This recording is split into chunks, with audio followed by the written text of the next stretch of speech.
தென்காசியில் துணை ராணுவ படையினர் மற்றும் காவல்துறை இணைந்து கொடி அணிவகுப்பு.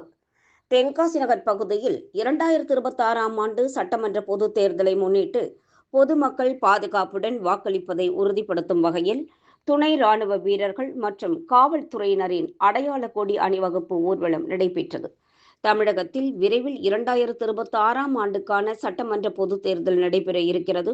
இதற்கான இறுதி வாக்காளர் பட்டியலை தேர்தல் ஆணையம் வெளியிட்டுள்ள நிலையில் விரைவில் தேர்தலுக்கான தேதியும் அறிவிக்கப்பட உள்ளது.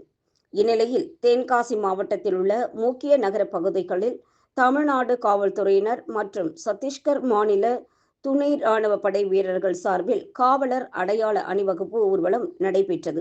தென்காசி மாவட்டத்தில் உள்ள பொதுமக்கள் பாதுகாப்புடன் அச்சமின்றி வாக்கு செலுத்துவதை உறுதிப்படுத்தும் விதமாக துப்பாக்கி ஏந்திய காவலர்களின் அணிவகுப்பு நேற்று புளியங்குடி மற்றும் சங்கரன் கோவில் பகுதியிலும் இன்று தென்காசியிலும் நடைபெற்றது.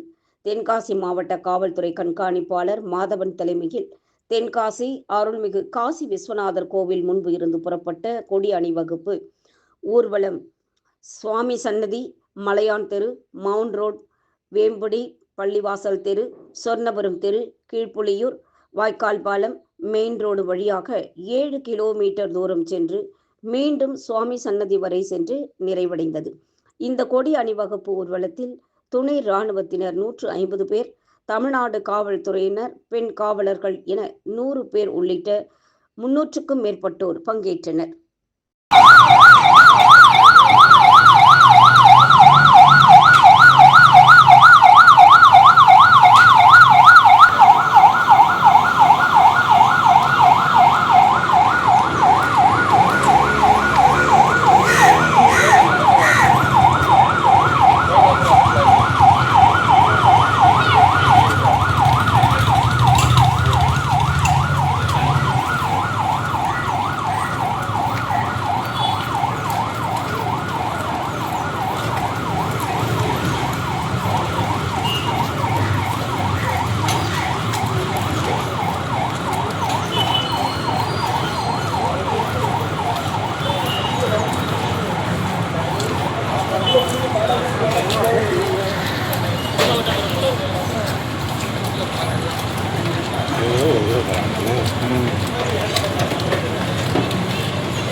என்ன வளைச்சு வளைச்சு வீடியோ இருக்கு, ப்ரே பண்ணி போட்டுருவோம்ல.